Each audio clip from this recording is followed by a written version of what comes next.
ብዙ ክርስቲያኖች የብልጽግና ደጋፊዎች ናቸው ይባላል። ምክንያቱም ጠቅላይ ሚኒስትሩ የፕሮቴስታንት እምነት ተከታይ ስለሆኑ ደጋፊም ናቸው ተጠቃሚ ናቸው ይባላል። ይህ ምን ያህል ታማኝነት አለው?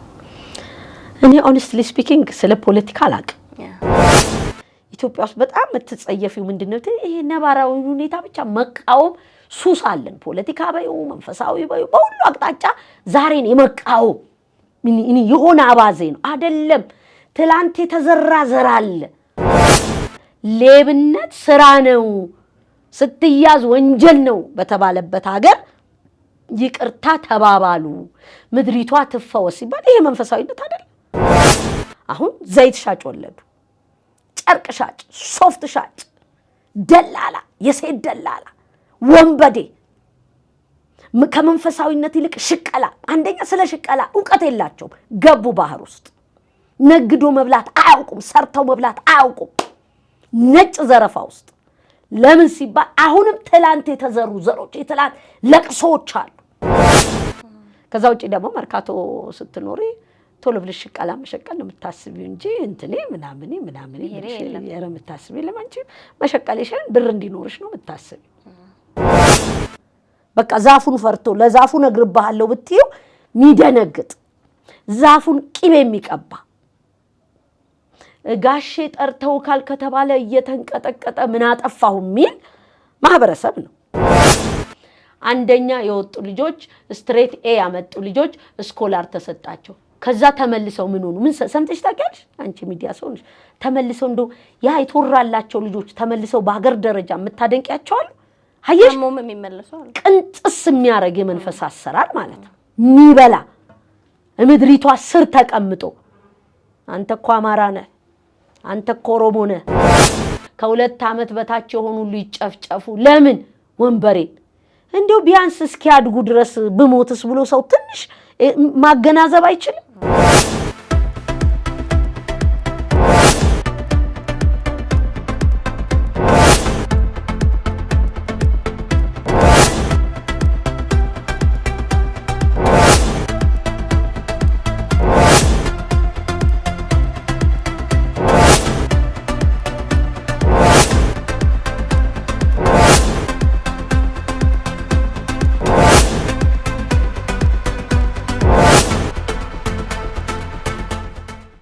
ሰላም ጤና ይስጥልኝ። የተወደዳችሁ የሃርመኒ ቲዩብ ቤተሰቦች እንዴት አላችሁ?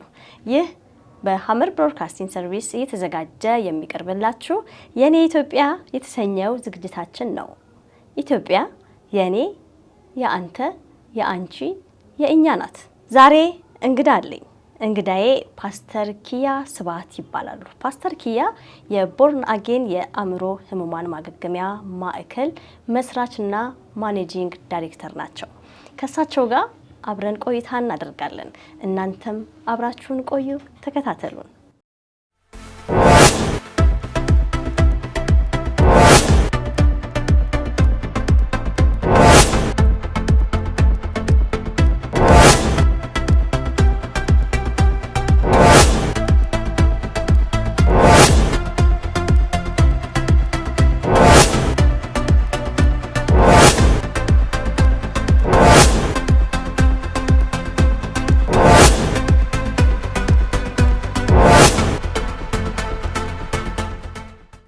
ፓስተር ኪያ እንግዳችን ሆኖ ስቱዲዮ ድረስ ስለመጡ እጅግ አድርጌ አመሰግናለሁ። እኔም በጣም አመሰግናለሁ። ምናልባት ከተፈቀደልኝ መሀል ላይ እንዳልሳሳት አንቺ ብዬ ብጠራ ይፈቀድልኝ? አዎ፣ ቀለል ይላል። እኔም እንዳላረጅ ማለት ነው። ዛሬ እንግዲህ ፓስተር ኪያ ስቱዲዮ ውስጥ ጋብዘን ውይይት እንድናደርግ የፈለኩት በኢትዮጵያ ዙሪያ ነው። የፕሮግራሙ ርዕስ የኔ ኢትዮጵያ ይሰኛልና ስላንቺ ኢትዮጵያ ሰፋ ያለ ውይይት እናደርጋለን። አድማጮቻችንም እንደሚከታተሉን ተስፋ እናደርጋለን። እንግዲህ የኔ ኢትዮጵያ ከመንፈሳዊነት አንጻርም ጭምር ዛሬ እንቃኘዋለን ማለት ነው። ያንቺ ኢትዮጵያ ማናት? እንዴት አገኘሻት? ኢትዮጵያዊ የሆንሽው እንዴት ነው? ቤተሰብ ኢትዮጵያዊ፣ እናት አባትሽ ኢትዮጵያዊ ስለሆኑ ነው? ቀበሌ መታወቂያ ወይ ፓስፖርት ስላለሽ ነው? ወይ ኢትዮጵያ ውስጥ ስለተወለድሽ ነው? አንዳንድ ጥያቄ ያው ወደ ኋላ ያሳፍራል።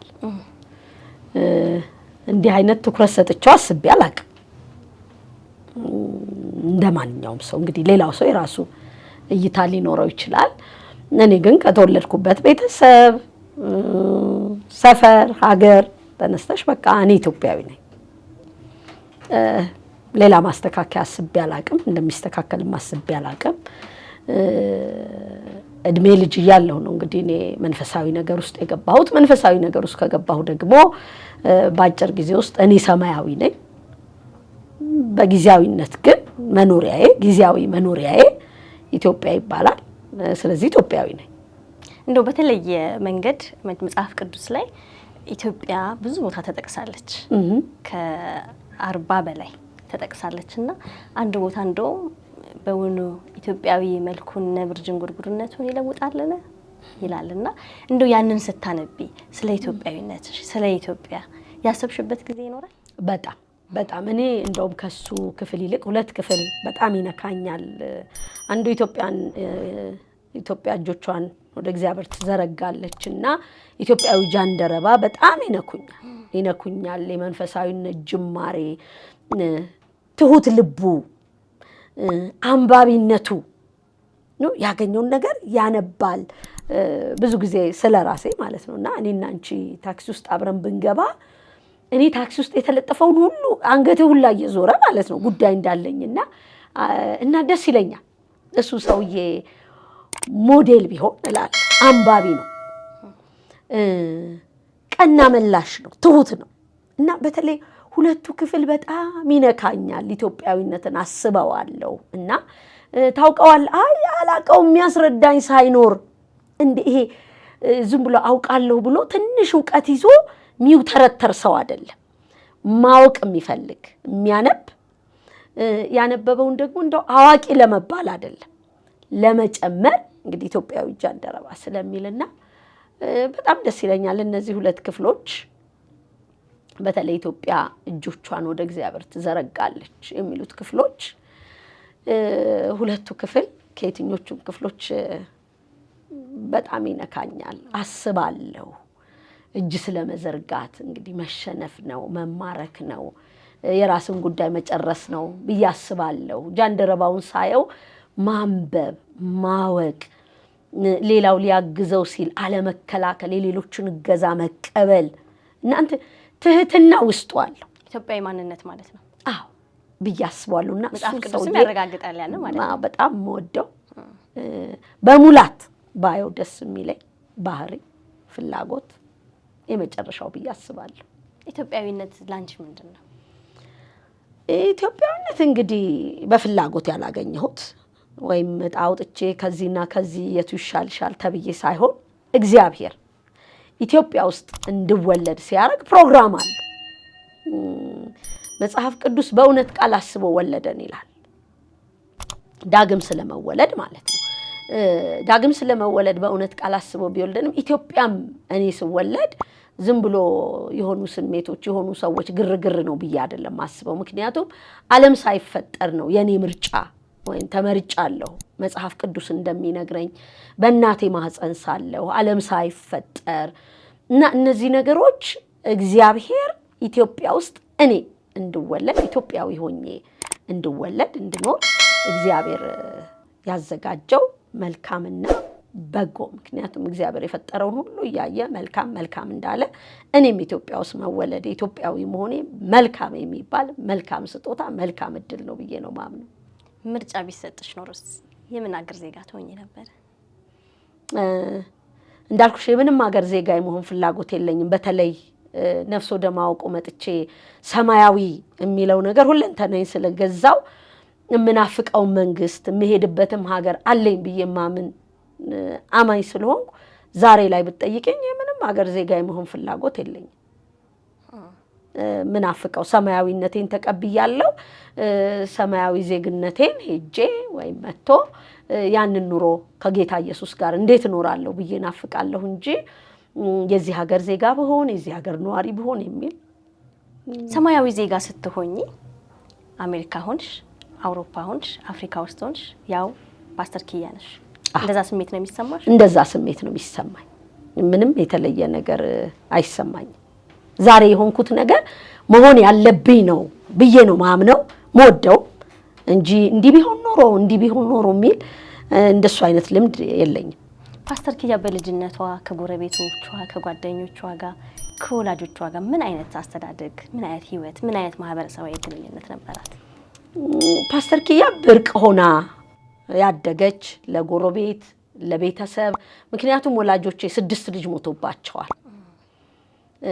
6 ልጅ ሞቶባቸው የተወለደች ልጅ ስለሆነች ብርቅ ሁሉም ሰው ብርቅ በቃ ከ6 ልጅ 5 ወንድ 1 ሴት። ሁልጊዜ እንደውም እናቴ ሴቷ አልሞተችም ሆስፒታል ሰርቀውኝ ነው ትላለች። ጋንዲ ሆስፒታል ነው የወለደችውና 6 ጣት አላት ወይዘሮ ጥሩዬ የወለድሻት ልጅ ሴት ልጅ ናት 6 ጣት አለ ብለው ወዲያው ደግሞ መተው ሞታለች ሬሳ አልወስድም ብለሽ ፈርሚ ብለው አስፈረሟት። አንቺ ነው አይደለም የኔን ታላቅ እና በዛ ሀዘን ውስጥ የተወለድኩ ልጅ ስለሆንኩ በቃ ብርቅ ኢቭን እዚህ ጋር ክትባት ድሮ ታስታውሻለሽ ልጆቹን እና እዚህ ጋር እንዳትከተብ ጃፖኒ ስታረግ ተብሎ የኔ ክትባት እዚህ ታፋይ ላይ እና እኔ ያህል በቃ ብርቅ ሆና ያደገች ያመነችበትን እንደልቧ ማለት እኔ ልመንበት እንጂ በጣም ባለጌ ሆኜ አላደኩም። በጣም በቤተሰብ ውስጥ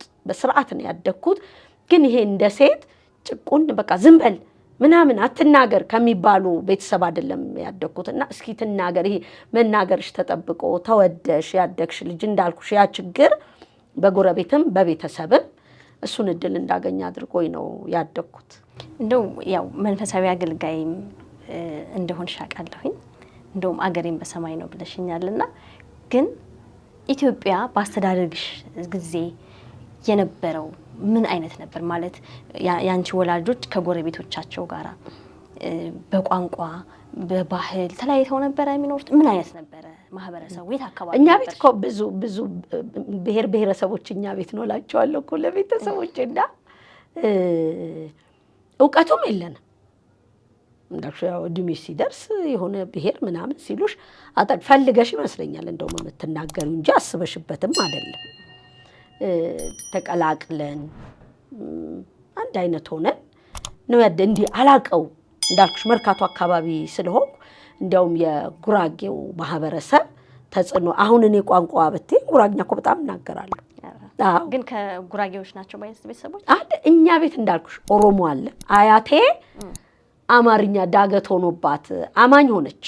አያቴ ትልቅ ሰው ሆና ማለት ነው። እና እኛ በናዝሬቱ በጌታ በኢየሱስ ስም ስንል አክሰንቱ ያስቸግራታልና በአዳማው ኢየሱስ እያለ ነውና ናዝሬት እና አሁን ቢሆን ለብዙ ምንዛሬ ይጠቅም ነበረ። ያኔ ግን በቅንነት ናዝሬት ማለት ስለማትችል እሷ አዳማ የናዝሬቱ ኢየሱስ ስንል ናዝሬት አዳማ ነው። በቅንነት አሁን ቢሆን የሆነ ትርጉም የሆነ ትንታኔ ይፈጠርለትና ሌላ ጥግ ይሰጠዋል። እንዲህ ነው አባቴ ተወልደው ያደጉበት። አገራቸውንም አያውቁም። እኔ ነኝ የሄድኩት። እንደውም አንድ ጊዜ እሳቸው ከወጡ ከረጅም ጊዜ በኋላ እንግዲህ ቤተሰብም ሲባል ከእናቴ ቤተሰብ ጋር ነው ረጅሙ ነገር ያለው። ወደ ክፍለ ሀገርም ብትሄጂ እኔ አሩሲ ነው ፈረቀሳ ወሰድ የነበረው በቃ ክፍለ ሀገርም ቤተሰብ ጋር ከተባለና ግን እንዳልኩሽ ጉራጌ ሀገር ደግሞ ብዙ ጊዜ ይጃል በጣም ወዳለሁ። የባዕድ አምልኮ ነው የታየ ከራማ ምናምን ሲባል ትሰሚያለሽ። እና ለምንድን ነው የሚወስዱሽ? ስለት ከወለደች ያ እዛ ርስታቸው ነው የአያቶቻችን አርሲ ከዛ ከወለደች ግምጃ ይዤ እመጣለሁ ብላ እማማ ትሳላለች። ብሔራቸው ምንድን ነው? አርሲ ናት። አርሲ ማለት ኦሮሞ ናት። ኦሮሞኛ ቋንቋ ተናገረች። በጣም በየአመቱ ግምጃ የሚባል ጨርቅ አለ። የሆነ ዥንጉርጉር ጨርቅ ይሄ የጽዋ ነገር የሚያለብሱት እሱን ስለተስላ የሐምሌ ገብርኤል ወይም የጥቅምት ገብርኤል እወሰዳለሁ። እንደውም ካልሄድኩ ሁሉ ታመማለሁ እና እዛ እወሰዳለሁ። ብርቱካኑ ምኑም በቃ ድግሱ ምን እንደሆነም እኛ አይገባንም፣ ግን በየአመቱ እንሄዳለን። እወሰዳለሁ ስለተሳለች ማለት ነው። ይቅርታ እንዳልኩሽ 6 ልጅ ሞቶባት እኔ 7ኛ ልጅ ስለሆንኩ ይሄ ነው እንግዲህ የኖርኩበት አካባቢ ታሪክ። ከዛ ውጪ ደግሞ መርካቶ ስትኖሪ ቶሎ ብለሽ ሽቀላ መሸቀል የምታስቢው እንጂ እንትኔ ምናምን የምታስቢው ለማንቺ መሸቀልሽን ብር እንዲኖርሽ ነው የምታስቢው። እዛ አካባቢ የነበረው ማህበረሰብ ኢትዮጵያዊነቱ እንዴት ነበር? እንዳልኩሽ በተለይ ምንም ሁሉም ነገር ግርግር ነው። አንዳንድ ጊዜ ቤት የታረደው በግ ሳይበላ ተራው አይደርስም። ዛሬ ምሳ እንትና ጋር ነው ነገራት እንትና ጋር እየተባለ ስለሚዞር እዛ መሀል ነው ያደግኩትኝ። እንዳልኩሽ እኛም ቀና ስንል ብር ነው በቃ ሁል ጊዜ ብር እንዴት አገኛለሁ ብለሽ ነው የምታስቢው እንጂ ሌላ ነገር የማሰብ እንትን ብዙም የለሽ። ከኦሮምኛ ቋንቋ ተናጋሪና ከአማርኛ ቋንቋ ተናጋሪ ቤተሰብ ውስጥ ነው ወጥተሽ እንደገና ደግሞ አካባቢው ጉራጌኛ ስለሚነገር ጉራጌኛ ደግሞ ቻልሽ። ስለዚህ ቋንቋ ላንቺ ምንድነው? ኧረ መግባቢያ፣ ከዛ አለፈ ምን መግባቢያ እንዴ ምን ሆነሻል? ቻይንኛ ልጆቼን አሁን ቻይንኛ ተማሩ፣ ያ ቻይንኛ እንዲማሩ ሁሉ ፈልጋለሁ እኮ ማለት ሁሉም ባቅ በጣም ነው ደስ የሚለኝ። አይደለም ያገራችንን ትተሽ የድሮ ግን አሁን አለ ምንድነው እሱ ማስበው ጥበቱ አለ። ይሄ ትንሽ ሆነሽ የምታደርጊውና ቁጥርሽ ሲጨምር ስልጣኔሽ ሲጨምር እንግዲህ አደጋው እሱ አይደል? በተዘጋ በተቆለፈ ቤት ውስጥ ያንቺ ታማኝነት ብዙም ማውራት አይቻልም አይደል?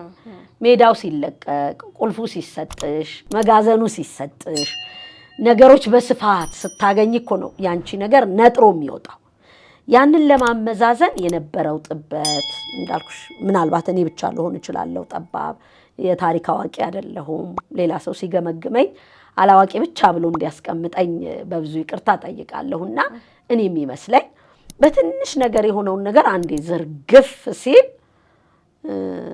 ከባድ ነው። አንድ ተረት ሁሌም ደስ ይለኛልና አንድ ሰው ነበር አሉ ባለሀብት ነው እና ሎሌ ያለው እንጨት ፈላጭና ሲፈልጥ በጣም ይናደዳል አሉ። ወይ አዳም እያለ ርር ድብን ይላል አሉ። ያ ሰውዬ ሁሌ ያየውና ይጠራውና በል እንግዲህ ወደ ሩቅ ሀገር ልሄድ ነው፣ ይሄ እቃ በአደራ አንተ ጋር ይቀመጥ እንዳትከፍተው፣ ይሄን እቃ ሳትከፍት አደራህን ጠብቀህ ካገኘሁክ የቤቴን ንብረት ሁሉ በስምህ አዞርልሃለሁ፣ አንተም ታርፋለህ። ይሄን እቃ ግን ከፍተህ ከደረስኩ እንጣላለን ብሎ ትሄዳሉ። እንደው ጌታዬ ምን ይሆን እዚህ ውስጥ ደግሞ እንዳከፍት ብሎኛል ብሎ ይመለሳል። እንደው ይጨንቀዋል። አንድ ቀን ግን በቃ ሊፈነዳ ደረሰ እና ክፍት ሲያደርጋል ለካ የምትበርናት በራ ሄደች እና ደነገጠ። ያም ጌታው ከሩቅ ሀገር መጣና እሺ እንዴት ነህ ምን አለና ያቺ ያደራቀም እንደው ጌታዬ በል እንግዲህ አሁን ወይ አዳም እንዳትል ወይኔ እያልክ ፍለጥ አለው። ከዛ ጊዜ ጀምሮ ወይኔ እያለ መፍለጥ ጀመረ ይባላል። አንዳንድ ጊዜ ጣትሽን ቀስረሽ በሆነ ነገር ማሳበብ ቀላል ሊሆን ይችላል። እኔ ኃላፊነቱን መውሰድ አለብኝ።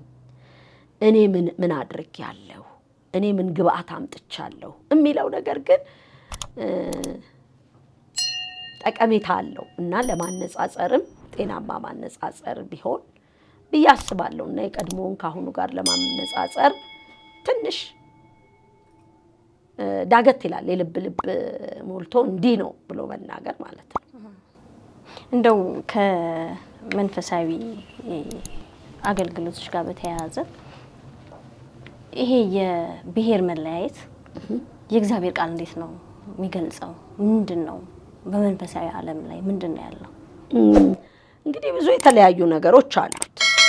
ለምሳሌ እስራኤል ለሁለት ስትከፈል የአመጽ የኃጢአት ውጤት ነው። በንጉሥ ሰለሞን ልጅ የተፈጠረው ሎሌው የደረሰው ቃል ኪዳኑን ጠብቆ የደረሰው አለ መጽሐፍ ቅዱስ ውስጥና ብዙውን ጊዜ የኃጢአት ውጤት ነው። ወደ ባቢሎን ስትሄጂ ወደ መጀመሪያው ነገር ስትሄጂ ቋንቋቸው የተደበላለቀበት ምክንያት ምንድነው ስትይ አመጽ ነው። ለጥቅም የሚሆነውን የንግግር ክህሎት ወይም መግባቢያ ለመለያያ ለመደባደቢያ ደም ለመፋሰሻ ካደረግሽው ያ የአመጽ ውጤት ነው።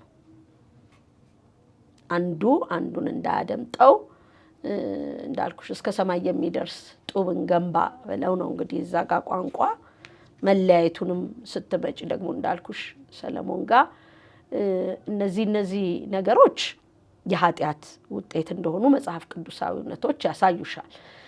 ከዚህ በላይ ግን መጽሐፍ ቅዱስ የሚነግረን እግዚአብሔርን ለሚወዱ እንደ ሐሳቡም ለተጠሩ ነገር ሁሉ ለበጎ እንዲደረግ እናውቃለን ይላልና እግዚአብሔር የትኛውንም ነገር ለበጎ የሚያደርግ አምላክ ነው።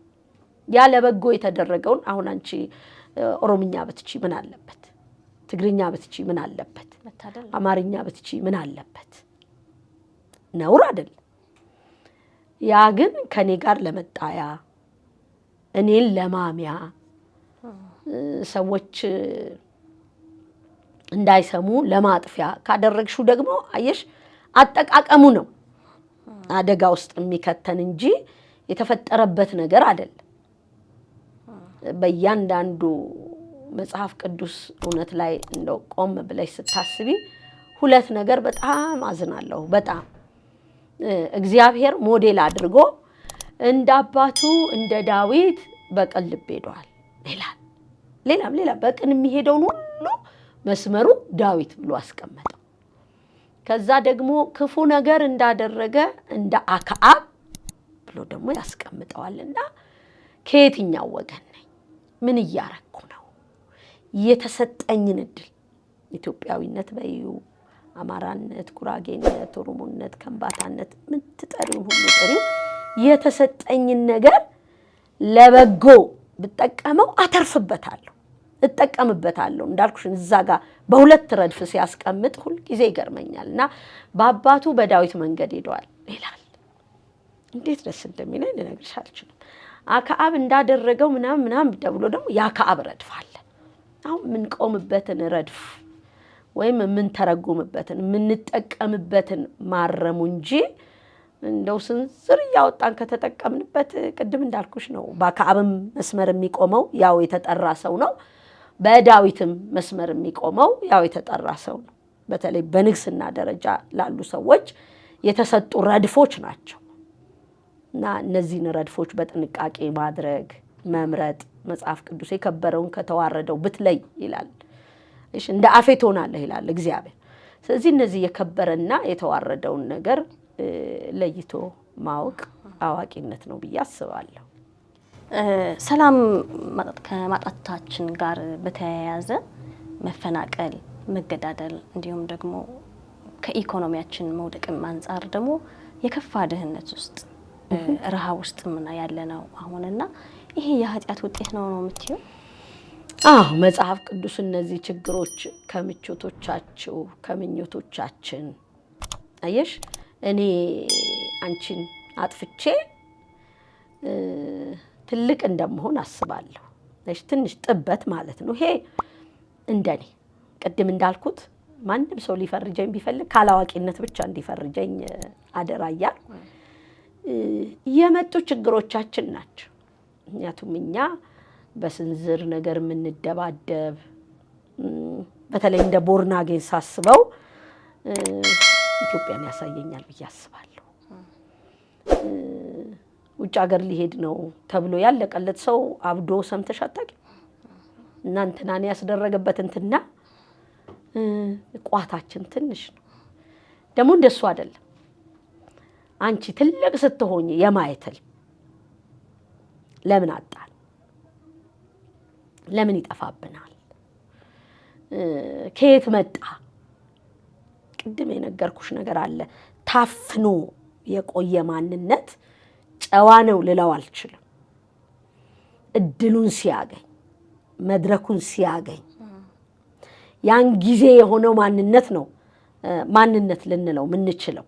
እና አንዳንዱ ነገር በህግ ታጥሮ በሆነ ደንብ ታጥሮ በሆነ አፈሙዝ ታጥሮ ያለው ኢትዮጵያዊነትና ሜዳው ተለቆለት እስኪታይ ተብሎ ሲለቀቅ እንግዲህ እሱ ይመስለኛል የኛ ነገርና ስጋቴም የቋት ችግር ገጥሞን ይሆን ወይ የእውቀት ችግር ገጥሞን ይሆን ወይ እነዚህ ነገሮች ደጋግሜ እንዳስብ ያደርጉኛል።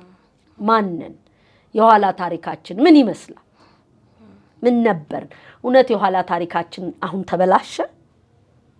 መበላሸት ገጥሞን ነው ወይስ የኋላ ታሪካችንም ሚዲያው ስላልነበረ የሚያወራለት ስላልነበረ እዛው ጨሶ እዛው ተቃጥሎ እዛው አሮ ስለሚቀር ይሆን የኋላ ታሪካችን እንደ ቅዱስ የሆነው?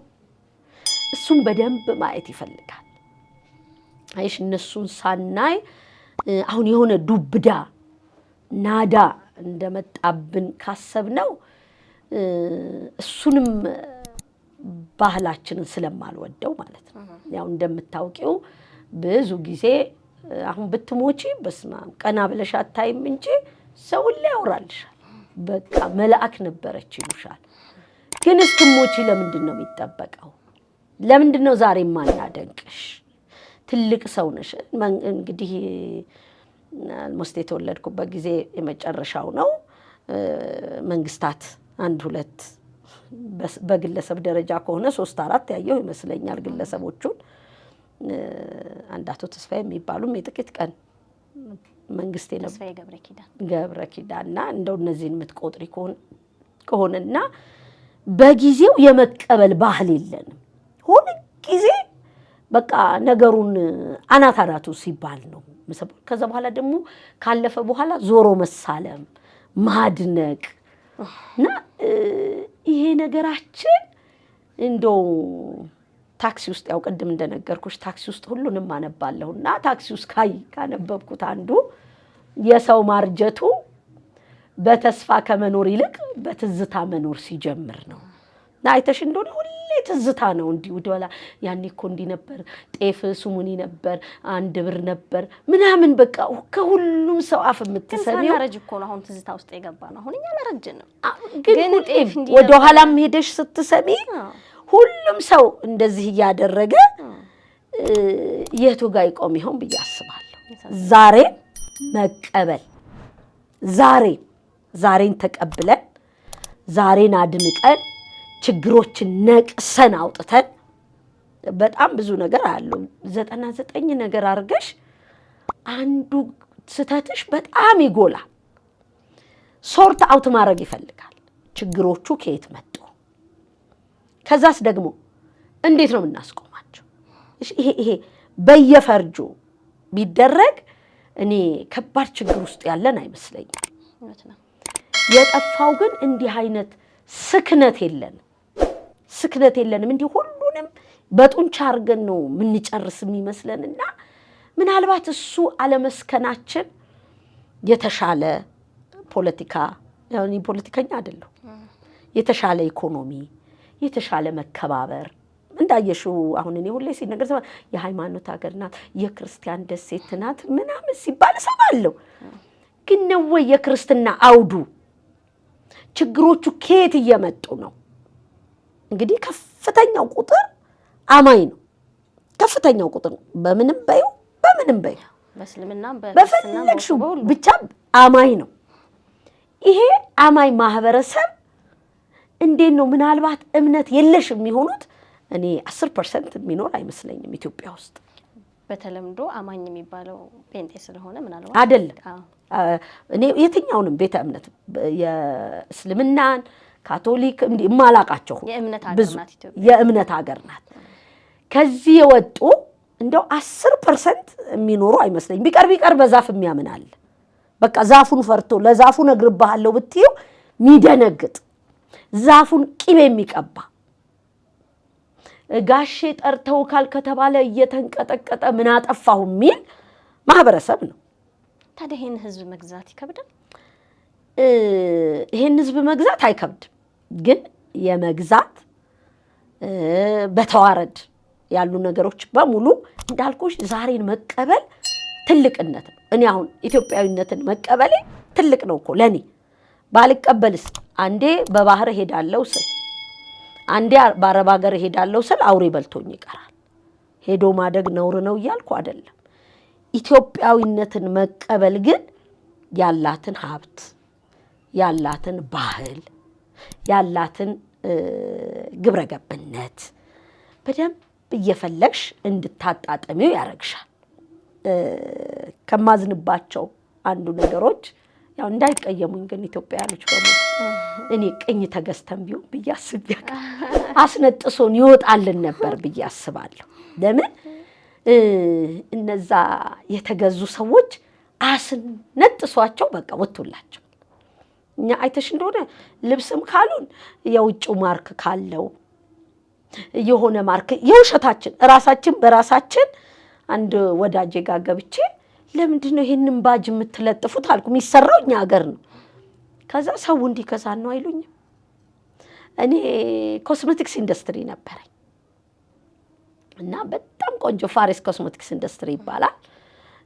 ገበያ ላይ በአቅም የገባ ቆንጆ ኮስሜቲክስ ኢንዱስትሪ ነበር እና የእኛን ዕቃ ይገዙና የውጭ ሀገር ይሄ ፖማድ ምናምን የሚባሉ የውጭ ቅባት ዕቃዎች አሉ።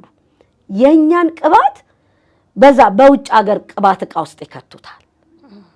ምን ማለት ነው? የውጭ ቅባት ነው የምቀባውን ይሄ ውጪ የሚለውን ነገር ትልቅ አድርገው በቃ ስለው ጨርሰውናል። ችግሮች ናቸው ብዬ የማስባቸው ነው ልነግርሽ ባስበውና ከዚህ የተነሳ ከውጭ የመጣ ነገር በሙሉ ባሪ አድርጎናል። ለዚህ ነው እንደው ተገዝተን 5 ዓመት 10 ዓመት ተገዝተን ቢሆን በቃ አስነጥሶን ይወጣልን ነበር። ወይ አልተገዛን ወይ ነፃ አልሆን ይሄ ዝም ብሎ ተንገዋለ። ስለዚህ እነዛ ውጭ ሀገር ያሉ ሰዎች እንደ አይተሽው ከሆነ አሁን በፊት በሱሳሱሱ ነው እንግዲህ ነገሮች የተጀመሩት። የጫት አሳይመንቱ አለ፣ የሺሻው በጣም የምታዝኘው ፈሳሽ ድራግ በመርፌ የሚሰጥ በህጋዊ መንገድ በጣም ውድ ነው።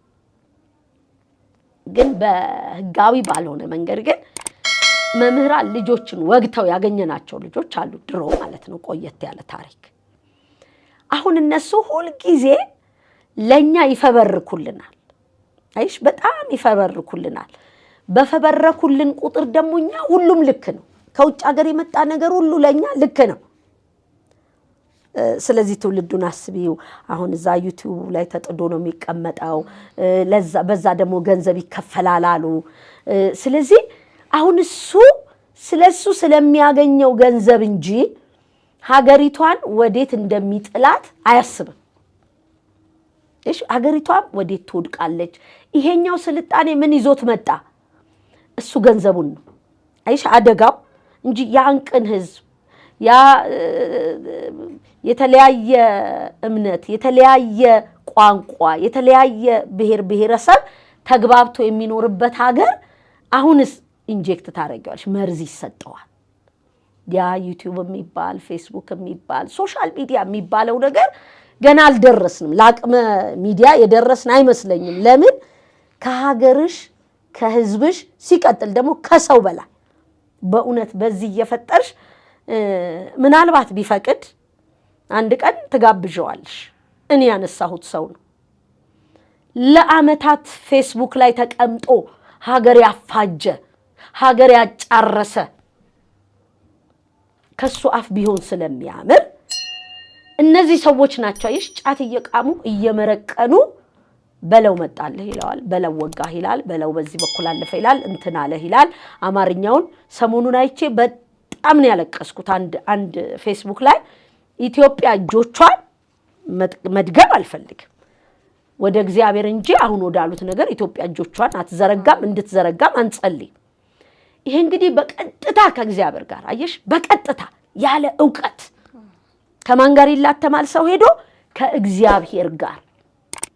መጽሐፍ ቅዱስ ኢትዮጵያ እጆቿን ወደ እግዚአብሔር ትዘረጋለች ነው ያለው። እነሱ ፖስት ያደረጉትን እኔ መድገም ስለማልፈልግ ማለት ነው። እንዲህ አይነት የራስን ጥቅም የራስን ኑሮ ግን አይኖርም። ለሆስፒታል ይጨርሷል። በእርግጠኝነት ይሄን ሚዲያ ለሚሰማ ሁሉ ነው የምናገረው።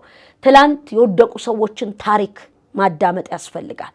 በብዙ ሰዎች ደም የተጨማለቁ፣ በብዙ ሰዎች እውነትና ጽድቅ ሀብት ተጨማልቀው ሞታቸው ያላማረ፣ ቤተሰባቸው ያላማረ፣ ነገራቸው ያላማረ በሆስፒታል የጨረሱ ሰዎች ሞዴል ሊሆኑን ይገባል። ስለዚህ ይሄን ተደራራቢ ችግር ያደርገዋል። አይሽ ይሄ ነፃነቱ ቅድም ያልኩሽ ለዚህ ነው ልንታይበት የሚገባው ሜዳ ነፃነቱ። ያንን እኮ ቁጭ ብለን ለምን አንነጋገርም? ለምንድነው ሰክነን ማናወራው? ለምንድነው ሃይባ እየጠፋው? ለምንድነው ተቆጨ የጠፋው? ለምን ይፈናቀላል? ምንድነው ምክንያቱ? እንነጋገር። ለምንድነው ኢኮኖሚው እንዲህ ሆነው? ማኪያቶ እኮ 40 እና 50 ብር አንድ ቦታ ሄደን ታስታውሻለሽ? 100 ምናምን ብር አንድ ሲኒ ማኪያቶ ሰው እኮ በወረፋ ይጠጣል። አይሽ የተንጋደደው ማኪያቶ 100 ብር እየጠጣ እዚህ ደግሞ ጥቁር ቡና የምትጠጣ ሴትዮ ደግሞ የለችም። ይሄንን ነው ባላንስ እኮ የምናረገው። ይሄን ደግሞ ባላንስ ለማድረግ መንግስት ብቻ ይሰራዋል ብሎ ማሰብ ተላላነት ነው። እኔ ነኝ አጠገብ ያለውን ማየት ያለብኝ። እኔ ነኝ ሃይ ማለት ያለብኝ። ስንት ልጆች ናቸው ፎርፈው ከነ ዩኒፎርማቸው አጥር ጥግ ጥግ ዛፍ ጥግ ጥግ ሲቀመጡ በምን አገባኝ ያለፍ ነው። ታዲያ ያልዘራነውን ከየት እናጭዳለን? በነገራችን ላይ ድሮ ግን እንደዛ አይደረግም። የጎረቤት ወላጅ እንኳን ይፈራል አይደል? እንዳልኩሽ እኔ ታውቂያለሽ የድሮና መስጋኝ አይደለሁ። የሚመሰገን ነገር አለን ብዬ አላስብም። እኔ እንዳልኩሽ ካላዋቂነት ብቻ ይያዝልኝ። ምክንያቱም አንድ ነገር ዝም ብሎ ከውሃ ፍልቅ አለ የሚባል አይደለም። የተደበቀ ማንነታችን ብለሽ ነው የምታስበው። አንድ ማስታወቂያ ታስታውሽ ይሆን? ጸረ ሙስና ምናምን ነው። የትላንት ያህል እኔ ጋር ትዝ ስለሚለኝ ማን እንዳወጣው አላውቅም። አባት ነው ልጁን ይዞ ትምህርት ቤት ሊሄዱ ሲሉ እናት ኧረ እባክህ 100 ብር ተጠየቀ 200 አንድ ብር የለኝም ብሏት በቃ በጣም አሳምኗት ወጣ።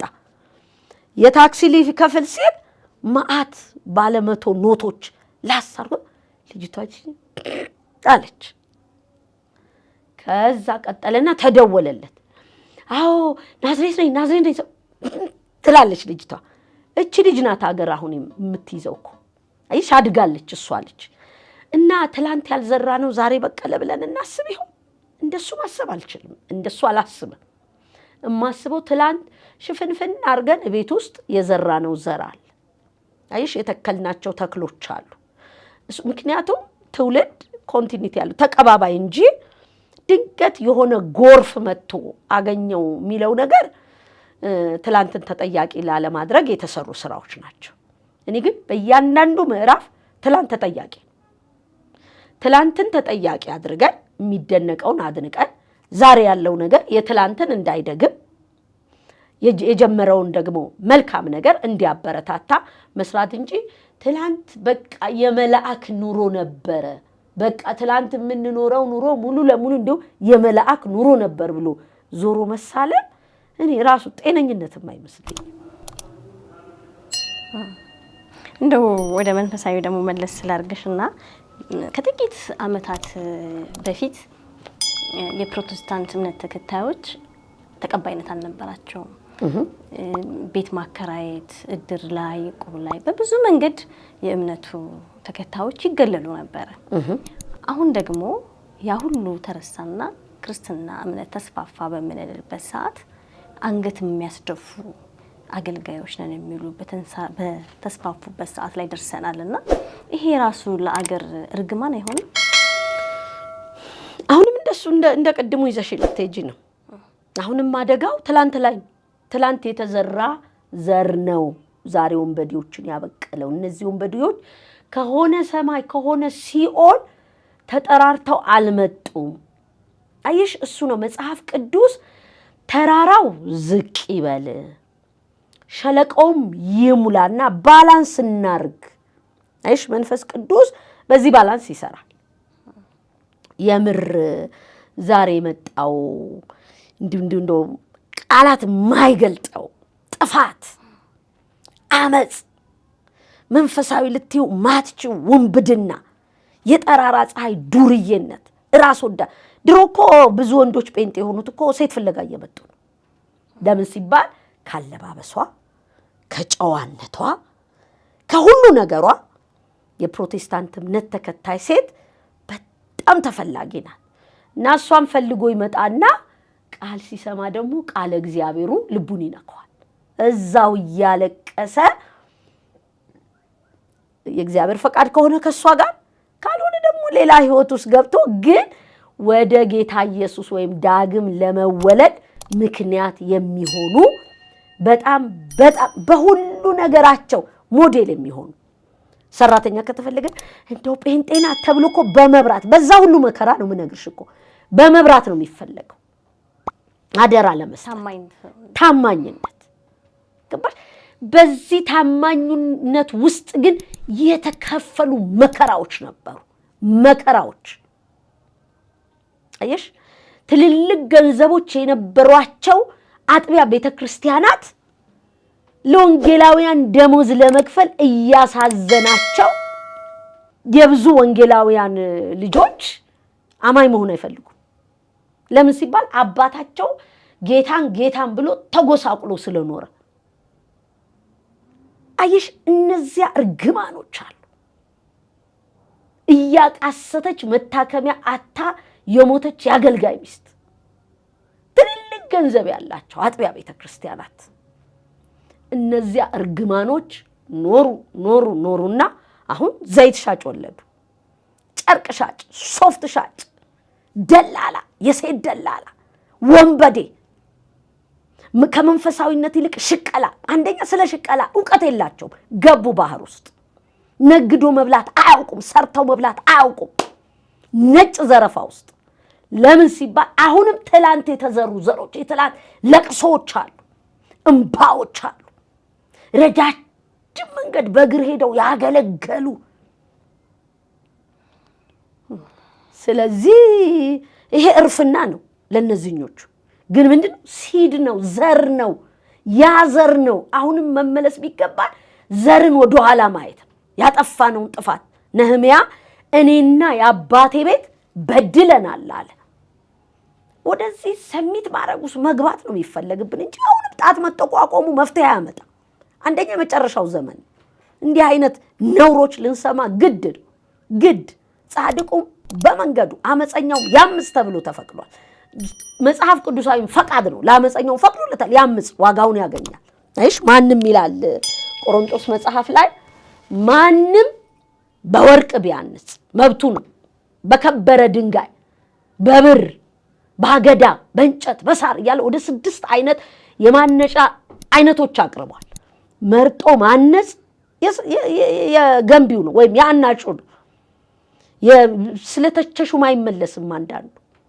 እሺ ተወስኖበት ያለቀ እግሩን አጥቦታል ኢየሱስ ይሁዳን እኮ ይመለስ ነው ብሎ የሚደረገው ነገር ሁሉ አርጎለታል ያም ገንዘብ ባፍንጫ ይውጣ ሲል እሱ አዋቂ ነው ገንዘብ ያዥ አርጎታል ገንዘብ ያዥ ቢያረግም አይወጣ የጥፋት ልጅ ነው እሺ አንዳንዱ የጥፋት ልጅ ነው ከመመለስ ይልቅ አንዱን ባንዱ እየተካ የሚቀጥል ትውልድ ስለዚህ አሁንም ከመጀመሪያው ፍሬም ቅድም እንዳልኩ ይሄ ኋላውን ማድረቅ አያስፈልግም ከኋላ ያልተዘራ ዘር አልበቀለም ብዬ ከሚያምኑት ወገን ነኝ እኔ የተዘራ ዘር ድሮ ታውቂያለሽ አሁን ይሄ ሲሚንቶ ቴራዞን ምናምን ሆኗል ግቢያችን ድሮ አፈር ነው ግቢያችሁ ታስታውሻለሽ ያልዘራችሁት ቃሪያ በቅሎ ያውቃል ቲማቲም ይሁን ወይ አይበላ ወይ አይጣል ይሁን ጩርቅቅ ያለ ቲማቲም አይተሻታቂም አየሽ ሴቶች እቃ ያጣጥቡና ድንገት ይደፉታል ለመዝራት ፈልገው እኮ አይደል ሊደፉ ያ ደግሞ ዘር ነው እሺ መንፈሳዊነት ውስጥ ዘር ነው እግዚአብሔር የዘርን ጉዳይ በጣም ያከብራል ስለዚህ በእንዝላልነት በቸልተኝነት በስጋዊነት የተደፉ የተዘሩ ዘሮች ዛሬ በቀሉ ተናነቁን እነዚህ መተናነቆች እንዲያረግን ብለን ወደዚህ ብቻ ቀድም እንዳልኩሽ እኔ በጣም የሌላውን ሀገር ባህል ባላቀም ኢትዮጵያ ውስጥ በጣም የምትጸየፊው ምንድነው ይሄ ነባራዊ ሁኔታ ብቻ መቃወም ሱስ አለን ፖለቲካ ባዩ መንፈሳዊ ባዩ በሁሉ አቅጣጫ ዛሬን የመቃወም የሆነ አባዜ ነው አይደለም ትላንት የተዘራ ዘር አለ መመለስ ካለብን ትላንት አጥፍተናል በድለናል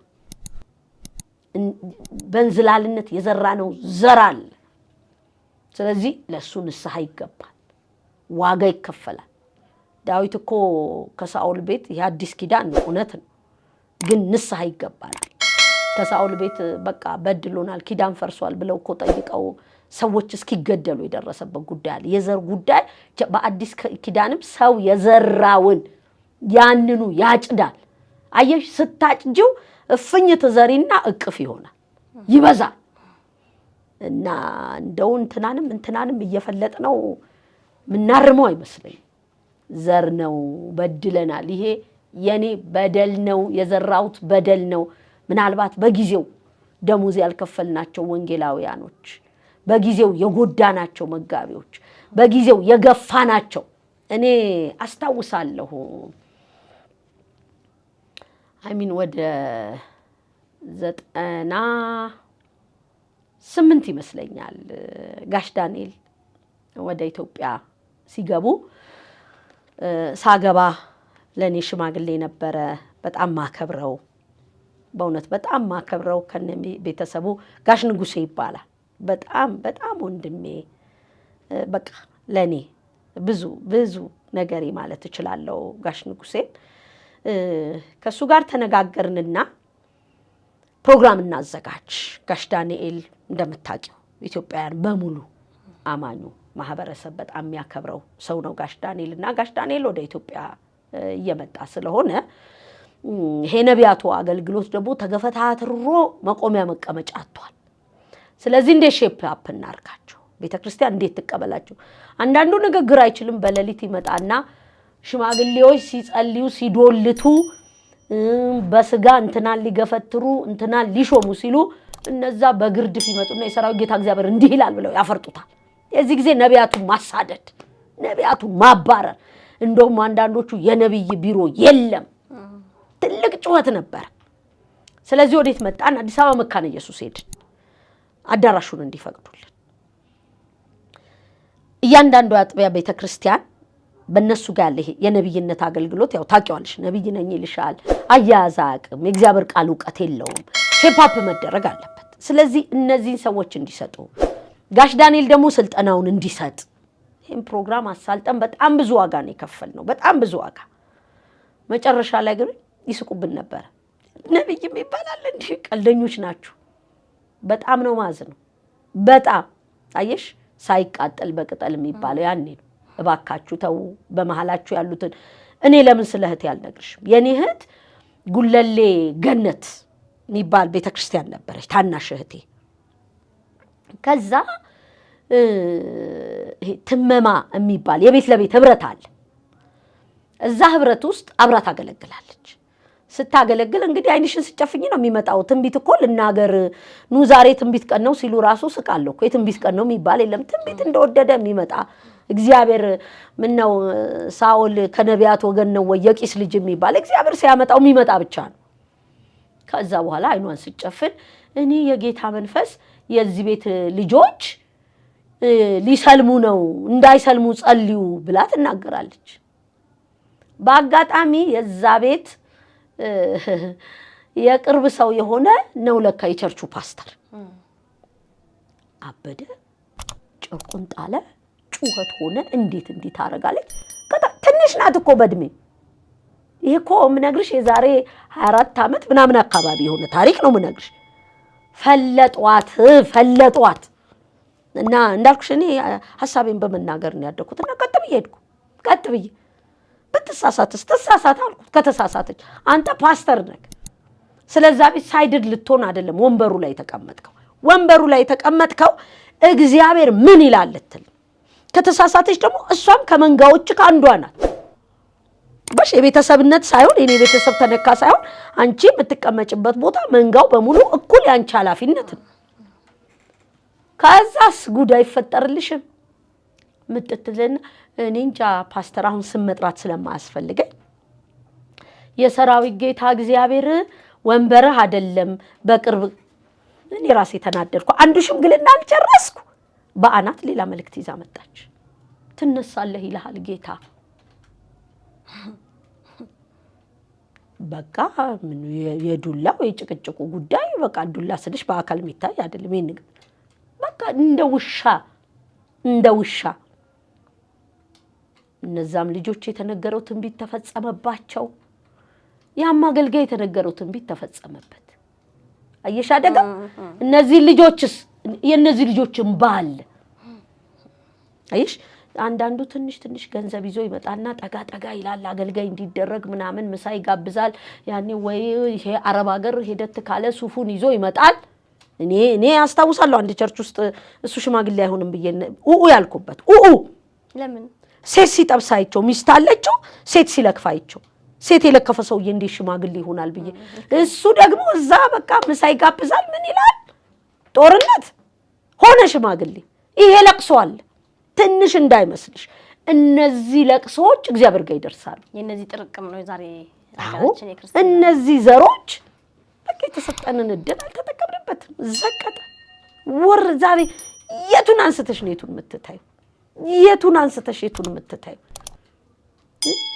ምእመኑ ለልጁ ራት የሚያበላው የሌለ ማርክ ያለ መኪና ሚነዳ ትውልድ አገልጋይ በቃ ተገለበጣ አየሽ ይሄ ነው እንግዲህ ረጅም መንገድ በእግራቸው የሚሄዱ አፋቸው የሚሸት የሸሚዛቸው ጠርዝ የነተበ ስለ ወንጌል ቤተክርስቲያን በእግሯ እንድትቆም የት ቤተክርስቲያን ሄድሽ ነው መንበርከክ አሁን ያለው ይሰው ተደፍቶ የሚያለቅስ የሚያነባ እግዚአብሔር ሆይ የሚልበት ስለዚህ ወጣ ገንዘቡ በነጋዴዎች እጅ የሚሆንበት አንዳንዱ ከፍተኛ በሚሊዮን የሚቆጠር ገንዘብ ያለበት ነጋዴዎች የሚነግዱበት ወጣ ዛሬ ይሄ እኮ ውስጥ ድብቅ ያለው የት ወጣ አደባባይ ወጣ ይሄ እግዚኦ እጅ ትምጣ ማረን ትላንት የበደልናቸውን ሁሉ ሄደን ይቅር በሉን በድለናል አሽተናችኋል ረግጠናል ይፈተን እያልን ገድለናል በላያችሁ ላይ ነበረውን ጸጋ ከስጋዊነት የተነሳ ከራስ ወዳድነት የተነሳ ነውራችን እንዳይገለጥ እነዚህን ቢሮዎች ገፍትረናል ዛሬ ደግሞ እንመለሳለን ነው ብትመለስ መልሳለሁ ይላል እግዚአብሔር ቃል መመለስ ነው እንጂ አሁንም እየጠቆሙ በስም በመናምን እንትና ምናምን ተው ምን ታመጫልሽ ይልሻል ምን ታመጫልሽ እንደሱ ጋር ወጣ ምን ታመጫልሽ እሺ ምን ታመጫልሽ ውስጥ ደረሰ እስቲ ብዙ ክርስቲያኖች የብልጽግና ደጋፊዎች ናቸው ይባላል ምክንያቱም ጠቅላይ ሚኒስትሩ የፕሮቴስታንት እምነት ተከታይ ስለሆኑ ደጋፊም ናቸው ተጠቃሚ ናቸው ይባላል ይህ ምን ያህል ታማኝነት አለው እኔ ሆነስትሊ ስፒኪንግ ስለ ፖለቲካ አላቅ ስለ ጠቅላይ ሚኒስትሩ ኦፊሻሊ የተሰማ እግዚአብሔርን ምናመሰግንበት ያ ትልቁ አጀንዳችን ፕሮቴስታንት የመሆኑ ጉዳይ አይደል እግዚአብሔርን የሚፈራ ሰማያዊ ነገርን የሚያስብ ምድሪቱን በጽድቅ እውነት ነው ደግሞ በክቡር ጠቅላይ ሚኒስትር ጊዜ ነው ይቅርታ የሚለው ነገር ታይቶም ተሰምቶም አይታወቅ አይደል ከነ ስም አወጣጣችን እኮኛ ክፉ ስም አወጣጥ ያወጣን ትውልዱን የጨረስን ደመላሽ አደፍርስ ውጋው ቅዳው ወጥቀው መልሰው ምንል ሰዎች እግዚአብሔር ምህረት አርጎ ይቅርታ መንፈሳዊነት አይደል ይሄ ትልቅ ሴት አይደል ከዚህ በላይ ምናደንቀው አለ ከልቤ ነው ምናገርሽ ከልቤ ወርዶ ከይቅርታው በኋላ ነው እንደውም ኮርስ በርሳችን እኛ ነና ይኸውልሽ አንደኛ ሰይጣን የሚባል አጋንንት እንዳለ ማወቅ አለብን ሁለተኛ ለዘመናት የባዕድ አምልኮ የተንሰራፋባት ባዕድ አምልኮ ላይሰንስ ይሰጠው ጥንቆላም ባዕድ አምልኮ ላይሰንስ ይሰጠው የተባለባት ሀገር ናት እንዳልኩሽ ካላዋቂ ልፈረጅና ነገስታቶቻችን ቅንድብ ድፍን ካለ መስዋዕት የሚያረጉበት ተብሎ ዮሬ ነው ስላላየው ካላዋቂነት ተፈርጄ እቺ ልጅ አዋቂ አይደለችም ዝም ብላ ነው ያወራችሁ ልባል የሰማሁት መስዋዕት ሰውም ይደረግበት ቅንድቡ ድፍን የሆነ ልጅ የትከተት የሚባልበት እጅግር የጠፋበት ሺሻ ቤት እንደ ብስኩት ቤት በየመንደሩ ቤት ልኪራ ሄደሽ 20 ሺህ ብር የሚከራየው ቤት ሺሻ ምንድነው ምናምን የሚያስጨሱ የሚያስቀሙ በ50 ሺህ ብር የሚከራዩበት ጥፋት የሆነበት በመንግስት ደረጃ ሳይቀር ሌብነት ስራ ነው ስትያዝ ወንጀል ነው በተባለበት ሀገር ይቅርታ ተባባሉ ምድሪቷ ትፈወስ ይባል ይሄ መንፈሳዊነት አይደል በጣም ነው ማከብረው። በጣም ሐሳቡ ትልቅ ሐሳቡን ይዘን መውረድ ለምን አቃተን? ለምን ጠላት እንደገና አገኘን? ማስቀጠለኛም ድርሻ እኮ አለ። አይሽ ጠላት የሚባል አለ መጽሐፍ ቅዱስ ውስጥ። የእግዚአብሔር ልጆች እግዚአብሔር ፊት ቀረቡና ይላል፣ ሰይጣንም አብሮ ቀረበ ይላል። ሰይጣን የሚባል አጋንንት አለ። ይሄ ማን ክደው ዓለም 24 ሰዓት የሚሰራ መጨረሻው እንደደረሰ አውቆ ነገርን ሁሉ ወደ ሲኦል ሰብስቦ መውረድ የሚፈልግ አጋንንት አለ። የዛሬ 15 ቀን ይመስለኛልና አንድ ሴት በጣም ሰካራም ናት ትታወቃለች እዛ ሰፈር እና ፓስተር ኪያን እፈልጋለሁ ብላ መጣች እና እየጸለይኩ ያለ አጋንንቱ ጮኸ። ምን እንደጠየቀኝ ታውቂያለሽ? ምሴን ስጭኝና ልሂድልሻለኝ። ለመሄድ ምስ የሚጠይቅ ያንዳንዱ ምስ ሽቶ ሊሆን ይችላል፣ ያንዳንዱ ምስ አመድ ሊሆን ይችላል። ያንዳንዱ ምስ ግን የሰው ህይወት ነው።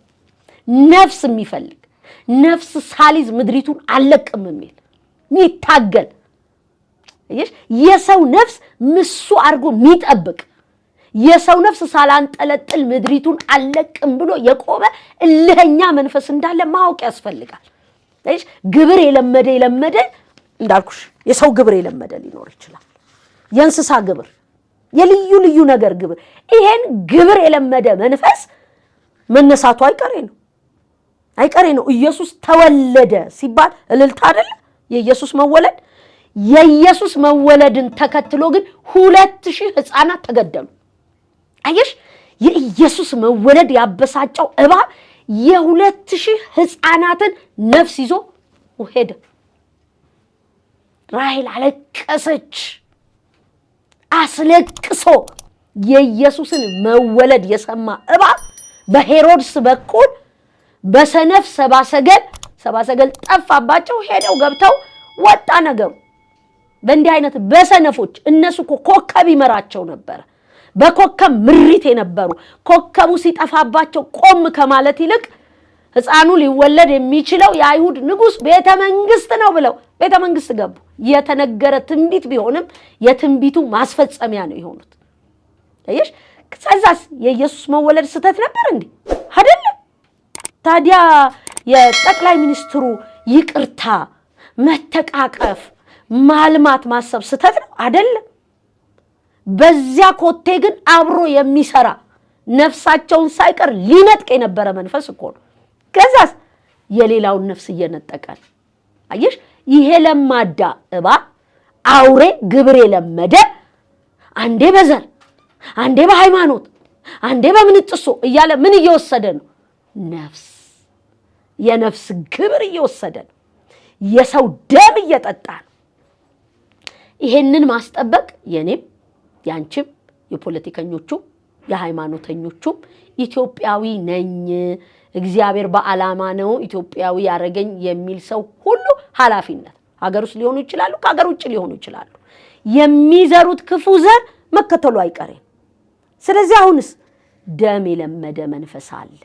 የሰው ደም መጠጣት የሚያስደስተው ምሳለኝ ግብር አለኝ ብሎ ነገሩን እየለዋወጠ መምጠጥ የሚፈልግ እሱን መምጠጥ ነው እኛ ነው ማለት ያለብን። ሰበቡ ብዙ ሊሆን ይችላል። እንዳልኩሽ ምን ይሻላል አለ መርምሩ አለ። መረመሩ። አዎ። ስለዚህ ከ2000 ህፃናት መሃል እሱም ይኖራል ብሎ አስቦ እኮ ነው ሄሮድስ። አየሽ፣ ወንበሬን እንደው የ2 ዓመት ልጅ አድጎ ወንበሬን ይቀማኛል ብሎ ማሰብ አጋንንታዊ ካልሆነ ሰዋዊ ነው አይደል? ሰዋዊ ሊሆን አይችልም እኮ። አየሽ፣ አጋንንት ግን እንዴት እንደተጠቀመ አየሽ። አሁንም እነዚህ ምክንያቶቻችንን ቁጭ ብለን ሰክነን የሚወሰድ የሰው ደም ምሳለ አጋንንት ከሰው ሲወጣ ምሴን ስጠኝ በጣም ነው የገረመኝ። የዛን ቀን ትልቅ ሴት ይሆናት ላሳይሽ እችላለሁና ምሴን ስጭኝና ልሂድልሻለሁ። እምሰጥህ ምሴ የለኝም በክርስቶስ ኢየሱስ ብቻ ነው።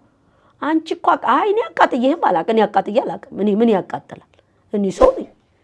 አየሽ፣ ሲፎግርሽ ማለት ነው አቃጠልሽኝ፣ አነደድሽኝ ብሎ በትዕቢት ሊፎግርሽ። ኧረ እኔ አላቃጥልም። የኢየሱስ ስም በስሜ አጋንንትን ያስወጣሉ። በቃ የተሰጠኔ ብቻ እኮ ነው። ከዚህ ውጭ ምን ይታለፋል?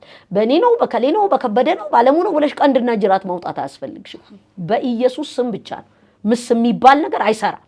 በስሜ አጋንንትን ያስወጣሉ ስለተባለ ስለዚህ አሁንም የተጀመሩ መልካም ነገሮችን የአዲስ ዓመት ዕለት በጣም የነካኝን ልንገርሽ። አንድ ትልቅ እናት ናቸው። ብዙ አይደለሁም ሚዲያ ላይና ድንቅ ነው በኔ እድሜ ያሉ በኔ እድሜ ድሃ ቤተ መንግስት ገብቶ መብላት ድንቅ ነው። ይሄ እግዚአብሔር ስጦታ አይደለም? ትህትና አይደለም? ዝቅ ማለት አይደለም? እግዚአብሔር ድሆችን በተቀበለበት መንፈሳዊነት አይደለም? እነዚህን ነው ማብዛት ያለብን። እነዚህን ለምን አንጨምር? እኛም ልደት ስንደግስ ከድሆች ጋር ትንንሿን ሞዴል እንትን ካለ በኋላ ነው አጋንንት ከፍተኛ ስራ ነው እየሰራ ያለው። ለምን ስትይ ለምዷል። የሰው ደም ለምዷል። ግብር ለምዷል። ምሳለው የኢትዮጵያን ምድር በቀላሉ እልልልል ብሎ ይሄዳል ብለሽ አታስቢ። በክርስቶስ ኢየሱስ ስም ከምድሪቷ ስር እስቲ አስበሽ ታውቂያለሽ? አየሩ፣ ጋራው፣ ተራራው፣ ሸንተረው ግን ድርቅ አለ። ይሄ እኮ የመንፈስ አሰራር። ይሄ እኮ ሂሳብ አይደል? የአንዳንድ ጉዳይ በደንብ ሂሳብ አይደል? አንደኛ የወጡ ልጆች ስትሬት ኤ ያመጡ ልጆች ስኮላር ተሰጣቸው። ከዛ ተመልሰው ምን ሆኑ? ምን ሰምተሽ ታውቂያለሽ? አንቺ ሚዲያ ሰው ነሽ። ተመልሰው እንደው ያ የተወራላቸው ልጆች ተመልሰው በሀገር ደረጃ የምታደንቂያቸው አሉ። አየሽ? ቅንጥስ የሚያደርግ የመንፈስ አሰራር ማለት ነው። ሚበላ ምድሪቷ ስር ተቀምጦ አንተ እኮ አማራ ነህ፣ አንተ እኮ ኦሮሞ ነህ፣ አንተ እኮ ከምባታ ነህ፣ አንተ እኮ ኦርቶዶክስ ነህ፣ አንተ ፕሮቴስታንት ነህ፣ አንተ ሙስሊም ነህ፣ አንተ ዘመነኛ ነህ፣ አንተ ባለጊዜ የሚፈተፍት መንፈስ። ይሄ በስጋ አላስበው። ይቅር ተባባሉ ማለት በስጋ አላስበው።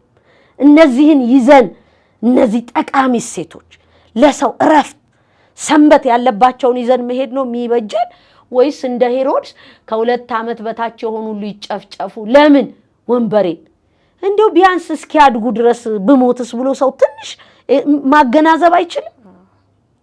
እኔ እንዲህ ነው ማስበው። ጊዜው ነው ምናምን እንደዚህ ማሰብ አልችልም። ንግስና ወይም ሹመት ሙስሊም ሊሆን ይችላል፣ ኦርቶዶክስ ሊሆን ይችላል፣ ፕሮቴስታንት ሊሆን ይችላል፣ እምነት የለሽ ሊሆን ይችላል። የኔ ጉዳይ አይደል። ሹመት ሁሉ ከእግዚአብሔር እንደሚሰጥና እንደተሰጠ ነው ማስበው። ለተሰጡ ሹመቶች በሙሉ ደግሞ ለእግዚአብሔር እንደምገዛ እገዛለሁ። እምቃወማቸው ማልወዳቸው አሁን ቅድም ያነሳውልሽ ያው ሁሌ ነው የቀድሞ ጠቅላይ ሚኒስትር ክቡር መለስ ዜናዊ ሳስብ ሁሌ የሚያመኝ ወርዳቸው ይሄ ነው። ሌብነት ደግሞ እኔ ነኝ የሰማሁት፣ ወሬ አይደለም የሰማሁት፣ ድንገት ነው አልኩሽ። እኔ ሚዲያ ሌብነት ስራ ነው ስትል ከዛ ራሴን ያመኛል ሳስበው። ከሰማሁበት ቀን ጀምሮ ነው የምነግርሽ እኮ ይሄንን እና በጣም ያናድደኛል።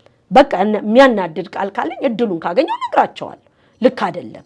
የእግዚአብሔርም ቃል አሁን እንዳልኩሽ ኢትዮጵያ እጆቿን የጠሩትን አልጠራ ትዘረጋለች። በጣም ነው ያዘንኩት። በጣም በቀጥታ ከእግዚአብሔር ጋር መላተም ለምን አስፈለገ? እግዚአብሔር የወደደውን ያደርጋል። ታስታውሺ እንደሆነ የቀድሞ ጠቅላይ ሚኒስትር ክቡር መለስ ዜናዊ ጋዜጠኛው አሁንም በሚቀጥለው ጊዜ እርሶ ነው ጠቅላይ ሚኒስትር የሚሆኑት ብሎ ተጠየቁ። ምን ይደረጋል ፓርቲ ከወደደኝ ምን ይደረጋል አሉ። ግን አልደረሱ።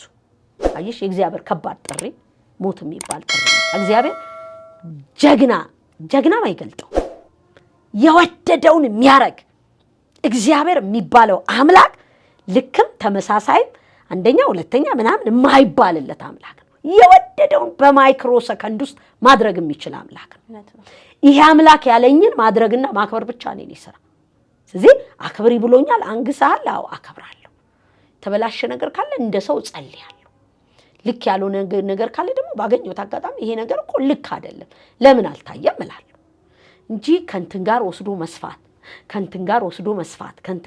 መስፋት ግን ከራሱ ከእግዚአብሔር ጋር መላተም እንዳይሆን። ይሄ ምንድነው? ምን ሲያነጥፉላት ምን አለች? ይሄ ያህያ ስጋ አልጋ ሲሉት መሬት ሲሉት አልጋ ይላሉ የኔ አባት። በጣም እንዲህ አይነት ንግግር ታውቂያለሽ? ብዙ አውቃለሁ ከአባቴ። አልጋ ሲሉት መሬት አመድ። እንዲህ አይነትም እንዳንሆን እፈራለሁ። ገባሽ? እያንዳንዱ ነገር ላይ የተደረገውን ነገር ሳንቆጥር ሳናይ እንትን መጣያ መንገድ ብቻ እንድንፈልግ ከሆነ ይሄ ከጀርባው ፑሽ የሚያደርግ ያጋንንት እጅ አለው። ስጋና ደም ብቻ ነው ብዬ አንዳንድ ዝርዝር ንግግሮችን የስጋና የደም አቋምና ሐሳብ ነው ብዬ አልጋራም። አጋንንት ከጀርባው አለ ብዬ አምናለሁ።